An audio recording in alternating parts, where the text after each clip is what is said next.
Welcome to How to Fail, the podcast that firmly believes that failing better can help us succeed better too.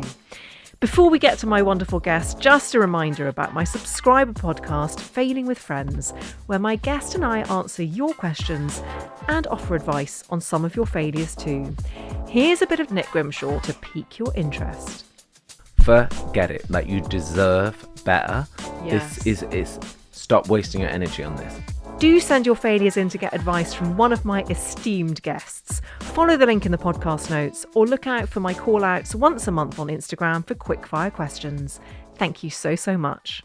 When Nick Grimshaw was 13, he was taken from his hometown of Oldham to London by his dad to watch a football match. The teenage Grimshaw persuaded his father to take a detour so they could look through the windows of the BBC Radio 1 offices. As he told his dad with great conviction, that's where he was going to present the breakfast show when he grew up. And it turned out exactly to plan. After studying communication and media studies at the University of Liverpool, Grimshaw started as an intern for MTV. By 2007, he joined Radio 1 to host the station's youth strand. He rose through the ranks and by 2012 was at the helm of the breakfast show. His 6-year tenure was marked both by the fact he was the show's first gay presenter and by his ability to broadcast live, even after having been out all night with celebrity pals like Alexa Chung or Harry Styles. His memoir, Soft Lad, even revealed the time Lady Gaga asked his parents if her tit tape was on straight. It's an authenticity that has made Grimshaw, or Grimmy as he's known, feel like the nation's friend. Whether he's on Gogglebox with his niece Liv, hosting the Dish podcast with chef Angela Hartnett, or sidetracked with his old mate Annie Mac, his humour and kindness is always inclusive rather than mocking. The great thing about my job, he has said, was the more I was myself, the better the reaction. Nick Grimshaw, welcome to How to Fail. Oh, thank you. Thanks for that intro. It's a pleasure. Wow, it was like I died. Well, don't speak too soon. Maybe this will be a podcast first and you'll die on air. Yeah, fingers crossed. It's such a pleasure to have you here. We've been trying for a while. I've been on the dish, most fun I've ever had in podcast We loved form. you on that. That was fun because it was a Friday too. It was a Friday. It was a Friday. And you made me the best vodka martini I think I've ever tasted. It's really good. I wanted to end on that quote about realizing that the more yourself you were, the more accepted you were, because I think it's such a powerful concept. And it's definitely something that I have felt doing this podcast. And I wonder where you realized that. When did you realize that that sort of authenticity went hand in hand and with acceptance? I think when I was writing my book, which was 2 years ago now, it was the first time I'd stopped and thought back about myself. I'd not really thought about my life or who am I? What are my thoughts on things? So it was the first time that I'd sort of stopped to take stock and think back. And I thought way back to, I really sat one day in my kitchen and tried to remember my earliest memories. And I'd practice every day to try and zone back and remember childhood or remember where did I first listen to the radio or when did I first hold my mum's hand? And I was trying to transport myself back all the time because I'm quite bad at remembering stuff. And I remembered quite a lot at school. Once I realized I was gay when I was at school, I think I spent a lot of time trying to disguise that, so not being myself. So I think you sort of live in a double life, and one is you're I'm gay, and then the other one is just this what I thought a straight man behaved like. So I thought about that a lot, and I was wow, that must have been quite complicated and weird for my brain to have this almost facade or this character, and to try and talk about football or to try and talk about FHM. I had to come back FHM and be High Street Honeys. Yeah, I had to try and engage in those conversations. So I was really thinking back to that. And then I was trying to think why did I want to do radio? Why was I drawn to radio? Radio 1 specifically, what did I like? And I was drawn to people that were, I think, unapologetically themselves, like Sarah Cox. And I remember listening to her when I was going to college and just being like her. She sounded like someone I could have been in college with. You know, she was going out with her friends at the weekend, maybe a bit hungover on the Monday, and I really related to it. And I think it was her honesty that I connected with. And then when I started doing radio and telly a few years later, when I was like probably like 22, 23, I was really nervous, obviously, because you're in this like weird situation where there's cameras and a microphone, and it's, you know, quite unnatural, really. But I just found when I was myself more, it was easier to do that job. That's so powerful. I read somewhere that the partying that I mentioned in the introduction in your Radio 1 breakfast show days was important for you in terms of that journey of acceptance. Yeah, I think so. I think it was. I think I always felt like the odd one out at school, maybe. So I think I'd never felt like I fitted in until I left school and had, you know, was probably going out. Yeah, it was when I felt really accepted, because we all had this passion of clubbing, essentially. You mentioned FHM and football and your sexuality. Can you tell us the David Beckham poster story? Oh, yeah. So basically, I grew up going to Catholic schools. And so I had this sort of like guilt about being gay. And I was like, I'd pray to be like cured, or like, why me? I'd be like, no, I don't want to be gay. I'd pray for it to be like, you know, taken away from me. And I remember thinking, like, well, if I try actively to be heterosexual, maybe it'll budge over a bit. Plot ruiner, it didn't. I remember being like, well, if I go and like get into football, like if I remember like trying to sit and watch it and like it and copy, like, you know, the way my brother and dad were sat watching it. And I remember going to get a football magazine, and I thought, well, I'll just learn about this. I'll just learn heterosexuality from Shoot magazine. It was a really unnatural read to me because I didn't care. So I was really trying to force it in. So it felt like a bit like homework. And then I remember flicking through and seeing a picture of David Beckham, like post-match, I think with a cup. So he'd won something and he was playing for Man United. And I was like, just totally transfixed and like drawn into it. And I think I was too young, or maybe I didn't even realize I fancied him. I didn't know what it was, but I just knew that I like was like, wow. It was like almost like a magic eye picture where you're sort of just like drawn in. And I remember showing it to my mum and saying, can I put this on my bedroom wall? And my mum being like, go and ask your dad. Because it was like, looking back, I think he was like maybe wet, and it was like black and white, and he was quite like, you know, it's quite a sexy picture probably. And I remember showing it to my dad, and my dad was in the garden, and I was like, can I put that on my wall? And my dad was like, you can, but don't use blue tack. So his main issue was blue tack. He wasn't like, why do you want to put a semi-naked David Beckham on the wall? He was like, you can adorn it, but watch the wallpaper. Wait, so I don't want to, let's just fixate on the wrong detail here, but what did you use to affix the poster? Well, that's why we're here. I mean, I don't know. Or maybe because I would have said no sellotape. Or maybe he said no sellotape. Maybe he said no sellotape and do use blue tack. Yeah, maybe he said no sellotape, use blue tack. Yeah. Okay, I want to talk more about your parents, but let's do that as part of your first failure. Your first failure is your maths GCSE, Nick. Yes. Yeah, and this has stayed with me, because when I was asked to think about my failures, I was like, right, what have I done? I had quite a lot, actually. But maths GCSE was one that I think has stuck with me. I failed it. I had to resit it.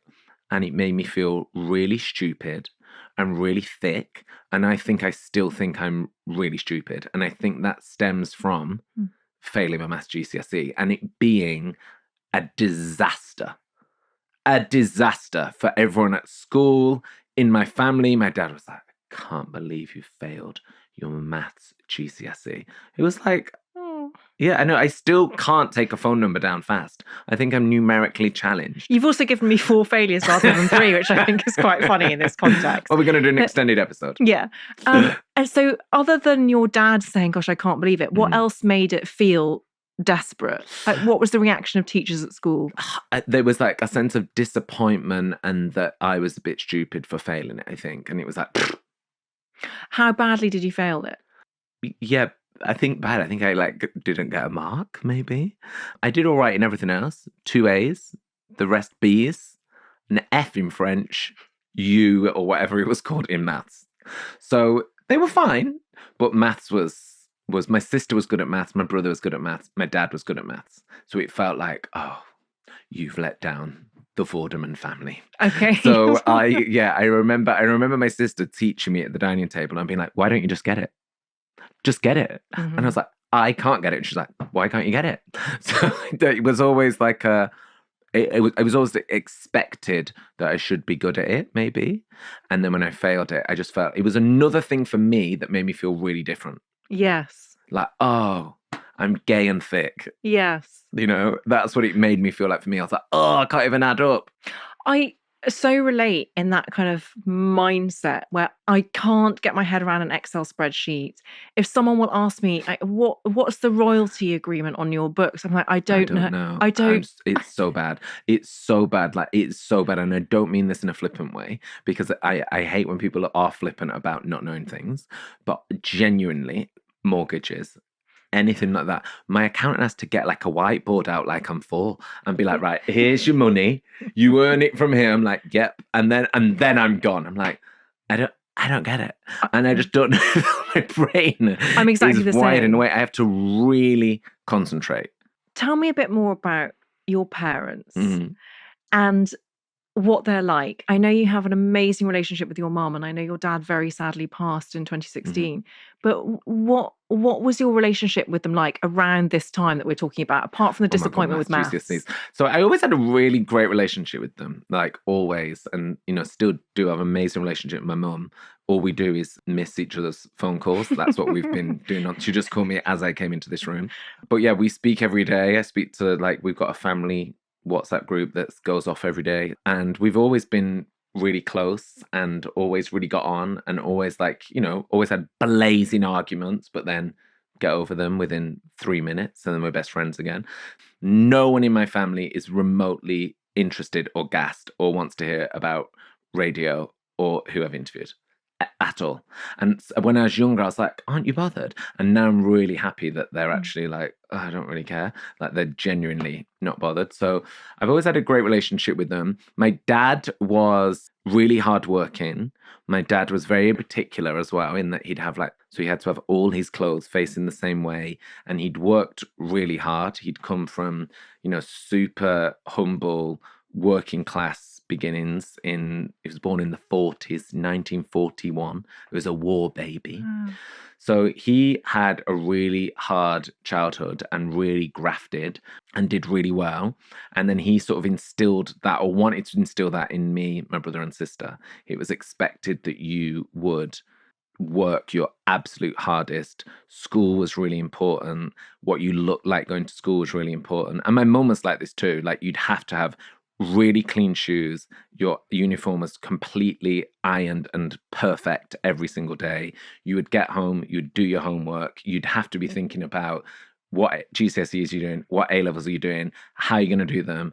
Are you going to be a doctor? Are you going to be a lawyer? Are you going to run a business? Like, start thinking about it now. So they were very ambitious, I guess, and really hardworking. And that was instilled in us to want to look really good and to work really hard, because I guess that's what they had to do. They both came from really poor backgrounds, so they wanted to look good and they wanted to work hard and they wanted to achieve. So that trickled down to us.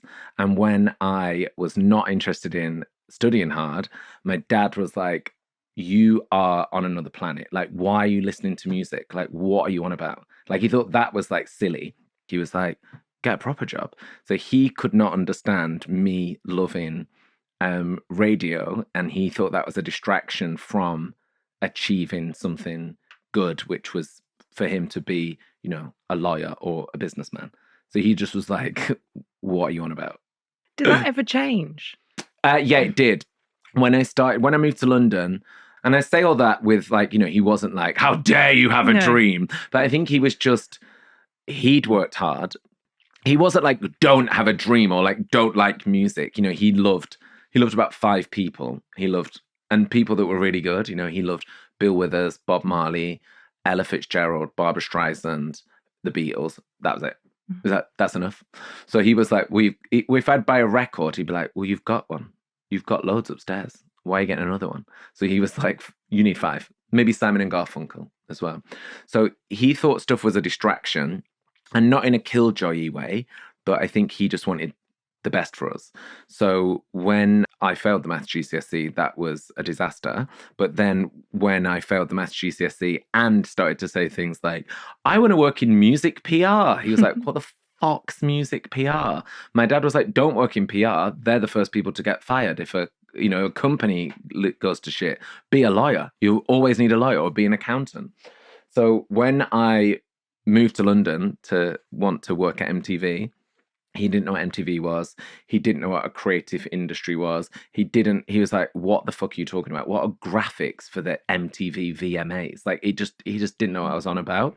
So he was just, I think, concerned that I had wasted time, money, years to go and do nothing in Camden and get drunk, which is also what I did. When I started doing TV, and I'd started doing E4 music first, I was introducing music videos. He was like, what does that mean?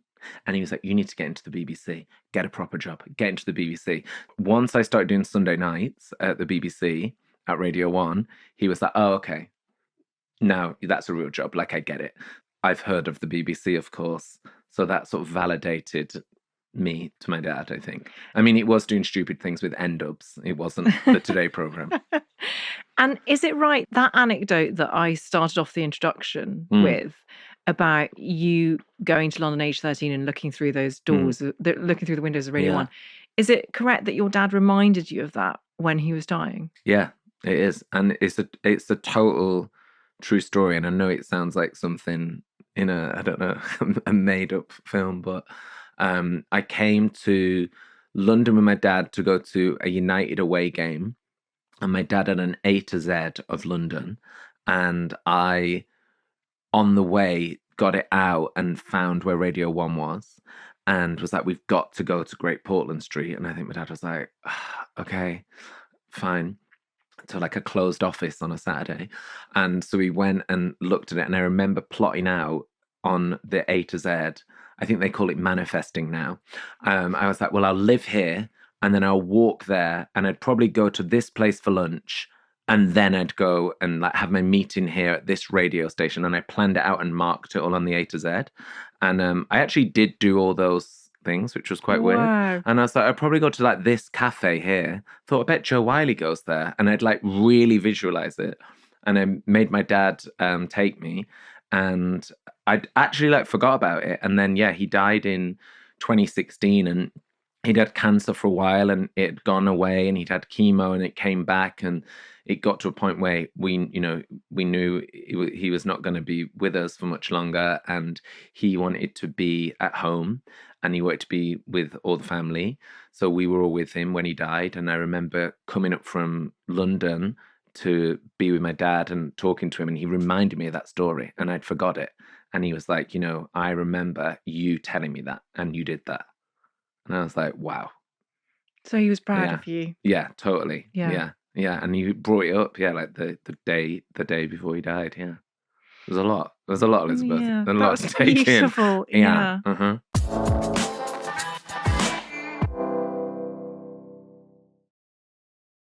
Going on to Seamless Link. Yes, come on, Seamless Link. I didn't know how to move on to that. I didn't know how to move on from that memory, which must be so precious.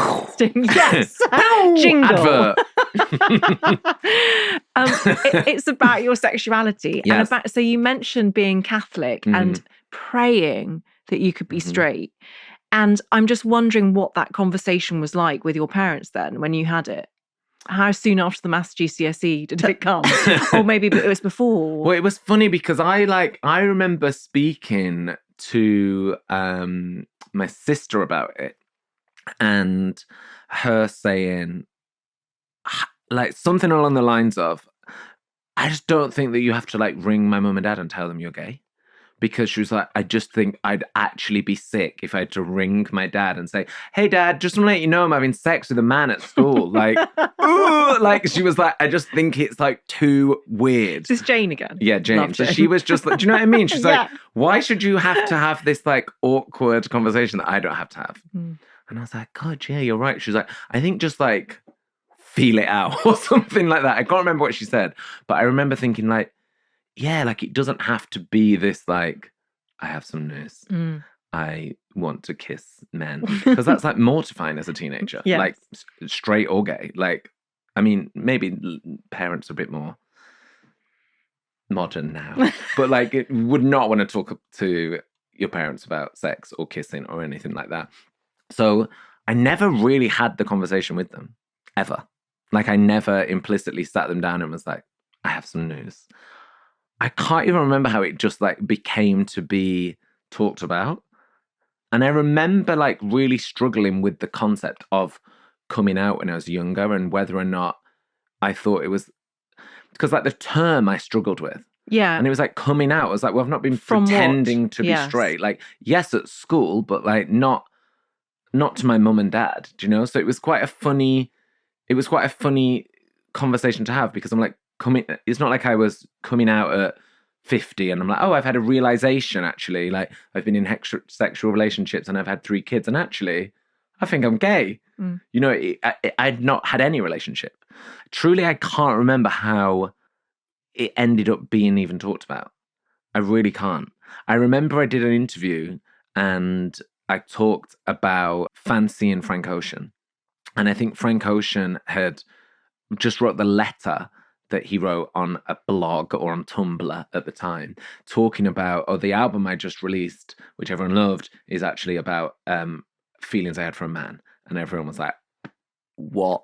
And I remember doing an interview with like the Times or the Guardian or something and being like, oh my God, like I was sort of in love with him before and like in love with, his music, and I'd be like crying and then I'm like, now he's gay. I'm like, he could have been singing about me or something flippant like that. And then my mum and dad were like, can't believe that you've told the Guardian that you're gay officially before you told us officially. So they weren't annoyed about me being gay. They were more like, how did the Guardian or the Times get the scoop above us? That's so funny. Yeah. So they weren't annoyed at all, but they were like, we love you and we are here for you. And you should feel like you could tell us you fancy Frank Ocean. Yes. Rather than the Guardian. Yes. Sometimes it's easier to tell the Guardian. Sometimes it's easier to tell the Guardian. I think that's so well put. And I also have often felt conflicted about that phrase coming out because it implies that you're coming out from a big dark secret. Yeah, like it's a heavy darkness. Yes. Yeah. And straight people don't have to do it. So all of that sort of stuff.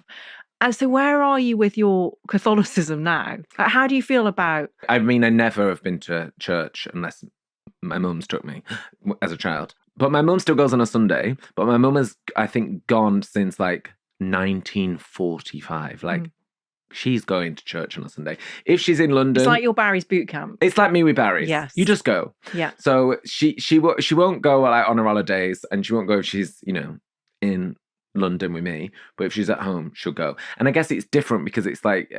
I guess as well, it's a massive part of the community. We're from Oldham, which is like Greater Manchester. So everyone at the school knows each other because they all go to the same church. So it's more of like a community thing as well as a religious experience, I think. Let's move on to your second failure, which is your degree. Yeah. So we've moved on from the failed maths GCSE to your degree, which was meant to be business and communication studies. Yeah. What happened? Yeah. So my dad really wanted everyone to go to uni. Yeah. My brother didn't go to uni. I never heard the end of it. My brother is so smart, so intelligent, and knows everything about everything. Like, my brother will know about what happened to the Romans, to how Detroit techno came about. Like, he is so good. But he was like, I don't want to go to uni. Not interested. So my dad was like, that's a waste. My sister went to uni and she got a first in, I think, business studies, maybe. She's super bright and she went on to have an amazing job in finance. So my dad was like, wow, you better follow in the footsteps of our Jane. I was like, oh, I can't even pass the maths GCSE. I can't do a degree. So I wanted to do anything creative. So I wanted to go and do like media studies or marketing or something that, felt I was experiencing in the world. So I wanted to go and do a music video degree or something. My dad was like, what the fuck are you talking about? Go and do a proper degree or like don't go at all. So I found this degree at Liverpool, University of Liverpool, which was communication and business studies. And my dad was like, you can't do like a joint honours. That's not a proper degree. And I was like, University of Liverpool's proper uni. It's half business studies. You're happy. Communication studies was basically media studies. What was your dad's job? My dad worked in like sales. Okay. Yeah. So he'd work in sales for, and like marketing as well, I guess, for like Findus and Nestle. Findus. Yeah. Yeah. Stop it. Findus crispy pancakes. Findus crispy pancakes. Did you eat a lot of those? Did you get so those many? freebies? Yeah, my brother. That's why my brother thinks he's bald, because he ate so many of them in the 70s. Yeah. Yeah. It's not, we don't have any legality on that. This episode is sponsored by Findus. By Findus crispy pancakes, yes. So I got to do things like political marketing. We'd get to make, we talked about the Face magazine and Saatchi and like all this like stuff that I found really exciting and really interesting. So that was the deal. So I could go to uni as long as I did the business studies half.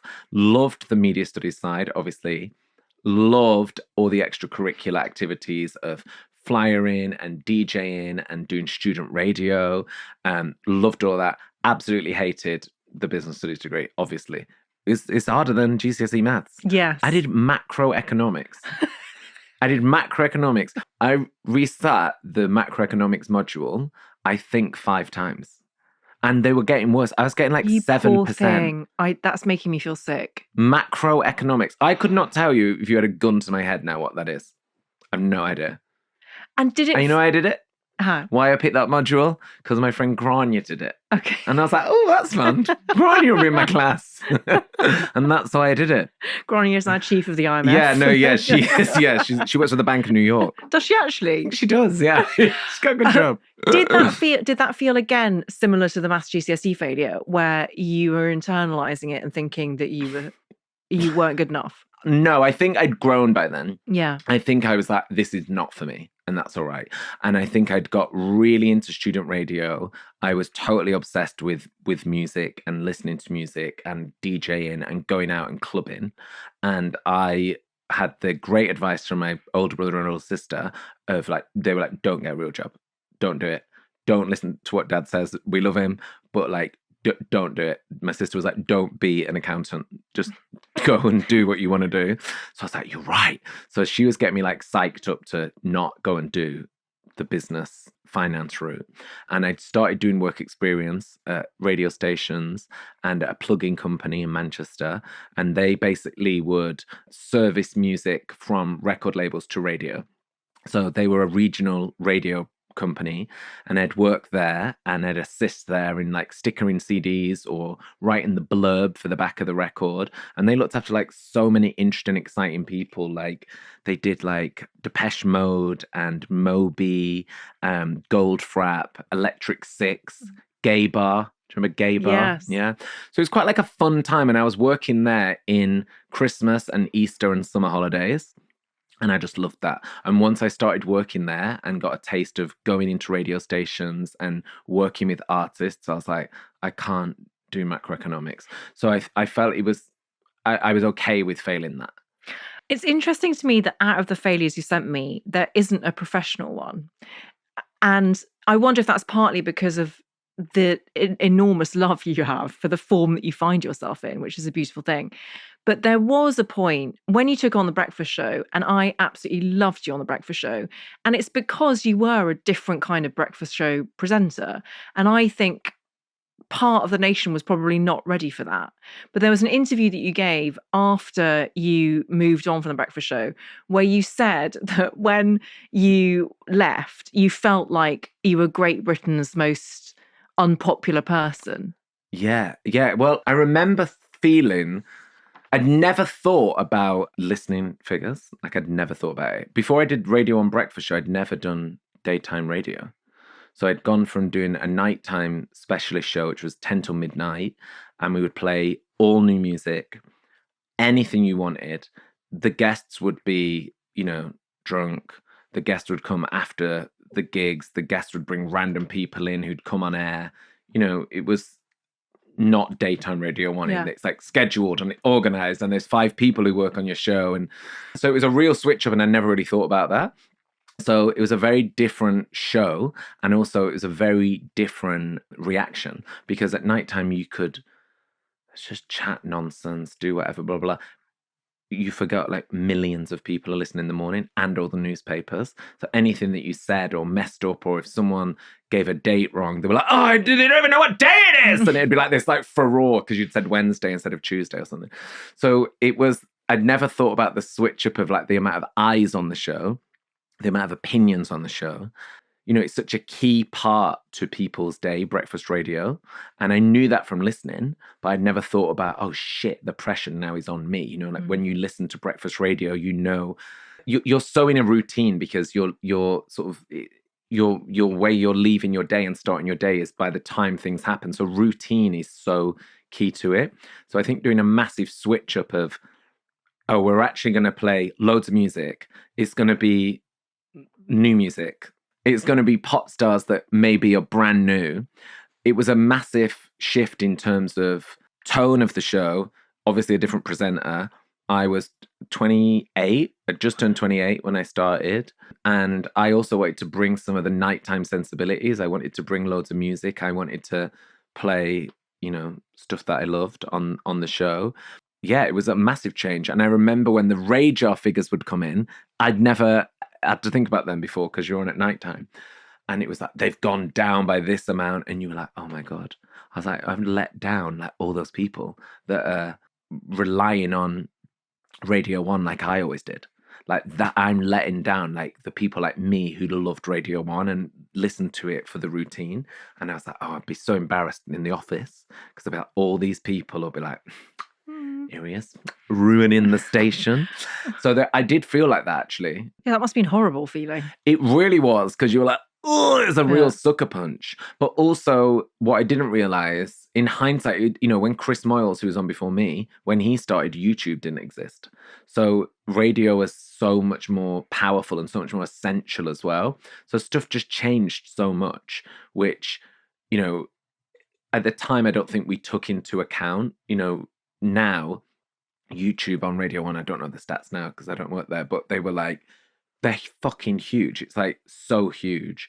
And it was sort of shifting as a beast of what radio was. It was no longer just going to be audio. And I remember when my bosses were saying that to me, I was like, oh, they're like just full of it. Like no one's going to watch the radio on their phones. What are you on about? And of course, now that's how you consume everything probably on the radio is like YouTube or Instagram or TikTok.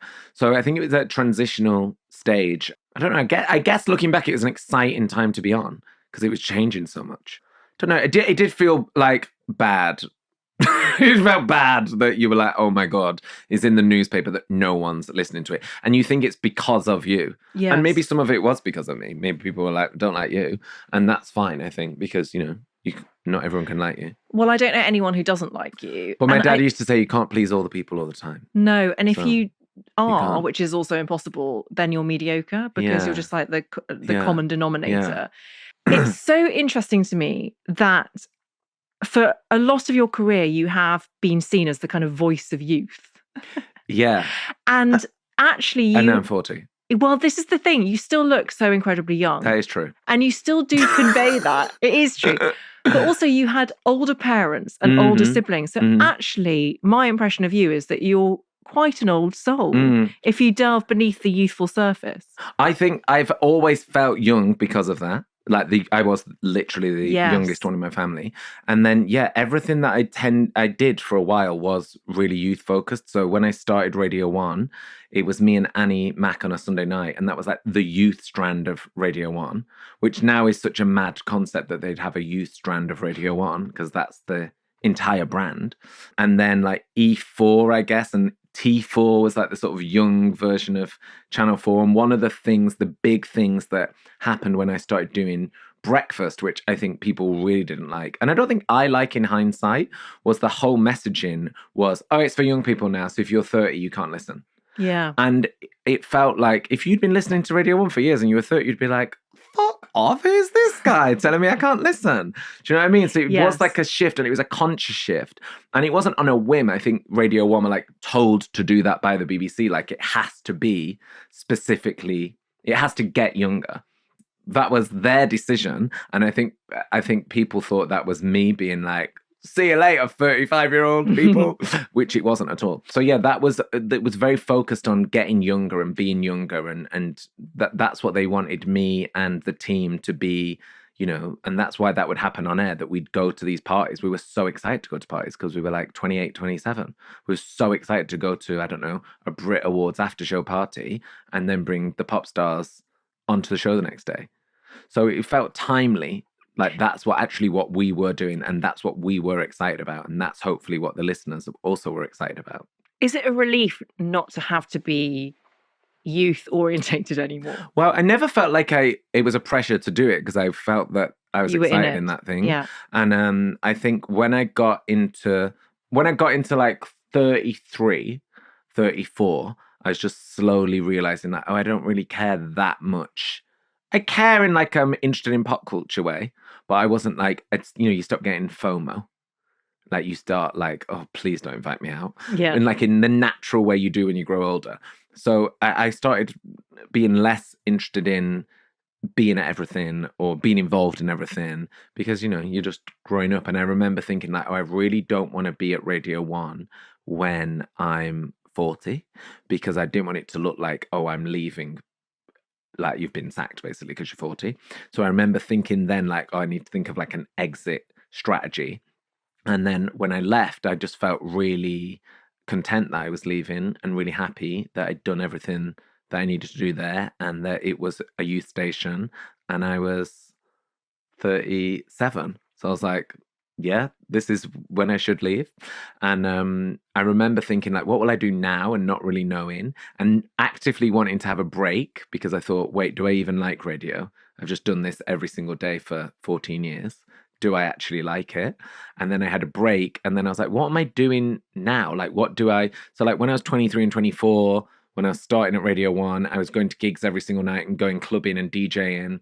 So like, what am I doing now? And I was like, well, now I just want to like talk about like armchairs and recipes, which is how Dish came about. Amazing. Because it just felt like that's the equivalent of where I was at, you know.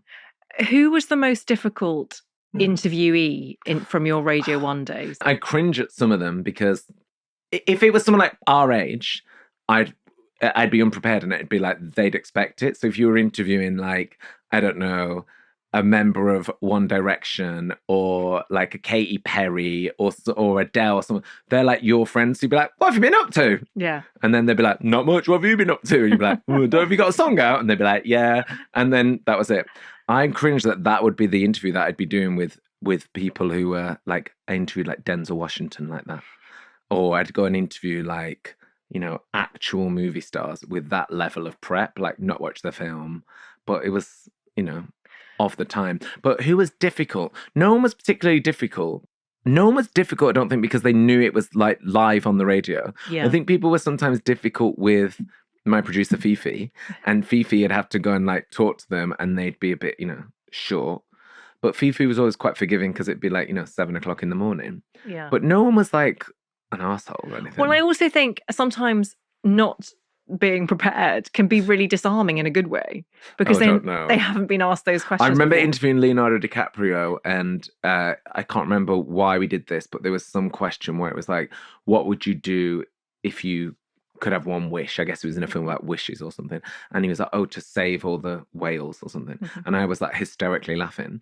And he was like, and I said, no, what would you do? And he was like, well, yeah, I'd do that and save the rainforest. And I was like, lol, what would you do though? But I didn't know he was like a massive environmentalist. Okay, yes. So that was pretty bad. So there was things like that where I was like, they're definitely not coming back.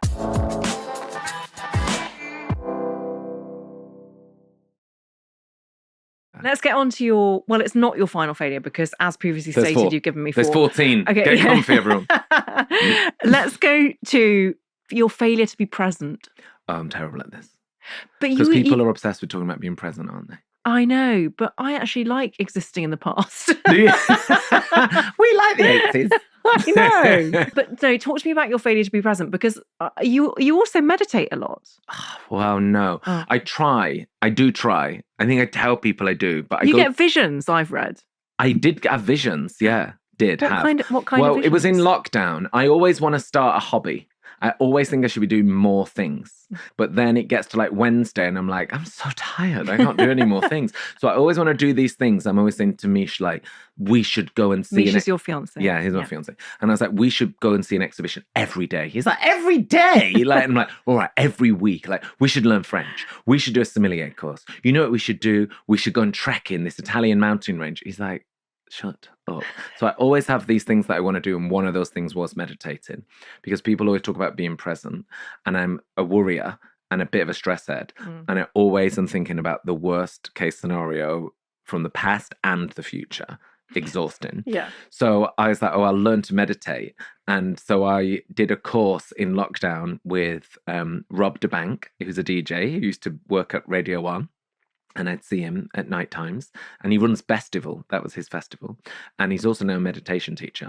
I didn't know that. Yeah. So I was like, oh my God, I'll do a course with him. So I did a course of meditation with him. And I'd get on a group Zoom, because lockdown. And I'd go into my room and put a blanket on. And just sit, wait for him to come on. And then we did this Zoom with all these people. And I had like full, trip the first time I did it. So it was like full, like what you think that taking acid would be like in the 60s. What did you see? Can you remember it? Like all strong blobby colours, purples, blues. Yeah, quite nice.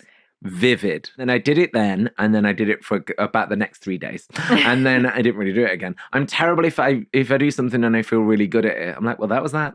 Yeah. Like, you have to, it's a practice. Like I go to yoga like 3 times and I'm like, I'm a yogi. Nailed it. But I think meditation is so difficult, and I relate to everything you say. I've just started trying to do it every day for 10 minutes. Like that's it. But that's enough. Well, so Danny Dyer came on this podcast and said that that's the amount that he did, and he was very convincing about it.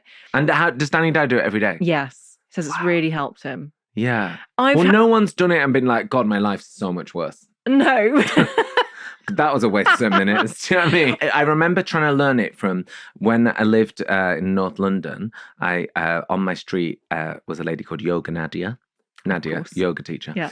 And Yoga Nadia was like, you don't breathe. You don't breathe. Please breathe. And I'd be like, what is she on about? She's like, you never breathe out. She said, do you ever just sit and be quiet? I said, no. Yeah. And then as I've got older, I love it now. I always used to have the telly on, the radio on. I hated being on my own. And now I love it. I love getting up in the morning early. Sometimes I wish the dogs weren't even there. Like, I love it being on my own. So I sort of see that as meditation. It is. Like, that's just sitting and just like chilling. And she taught me to do it and was like, just try and do it every day. And I got an app and I do it. And I kind of got into it again for like a second win of really trying to do it. But then, do you remember when Dua Lipa brought out levitating? Yes. Now you get that stuck in your head. Now I get that stuck in my head because all I think is, I'm meditating. And it ruins it. That really would ruin it. And now every time I close my eyes, I think of Dua Lipa, like, if you want to go, and I'm like, oh, I can't do it. What if you listened to meditation music? Would that help? I listen to a guided one. Okay. Yeah. But I don't like it when it's I need a normal person to do it. I hate when it's like, relax. I'm like, don't talk like that. Just normal voice, please. I found on Spotify just 10-minute meditation music, like chakra bowls and stuff. Oh, yeah. Oh, yeah. I went for a sound bath. Oh, I love a sound bath.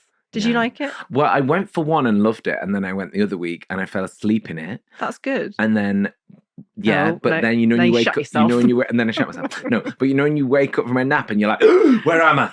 I had that in the thing, and I came to, and I was like, I had to like lie back down, and then I was like, wait, what am I doing? So that's put me out, but I will go again. Your final failure is New Year's resolutions. Yes, and I wonder if there's one New Year's resolution that continually comes back to haunt you because of your failure to keep it. Is it failing to stay present? Do you staying present? I try journaling. Oh my gosh, don't bother. Don't bother. Well, sometimes it stresses me out more than... 100%. Right? Also because because I do write a lot for a living, that's also not what I want to do when I switch off from work. Right. So, So everyone says you should journal and like write down, what you achieved that day and what you want to achieve tomorrow. That gets my brain going like crazy. So I used to write a mantra and I started it 2022 and I sort of did it for like 4 months. Sorry, we're so similar. I did exactly the same thing at the beginning of this year. And then I did it again this year and then I forget about it. Yeah. So Are you doing the whole Tesla thing where you have to write it 3 times, 6 times, and 9 times? Oh, I do it 5 times, just 5. Okay. Yeah. So I'd write it and then sometimes I'd be like, fuck's sake, I'm not writing my fucking mantra. And I'd have to like write it like that and like slam it shut and go to sleep. So I was like, I don't know if it feels like that spiritual. But yeah, every year I always feel like I need to make some like drastic change. Like I'm not going to drink. So I will not drink for like, 4 months, 5 months. But I think that is probably quite good to do anyway. So I don't mind not drinking for a few months.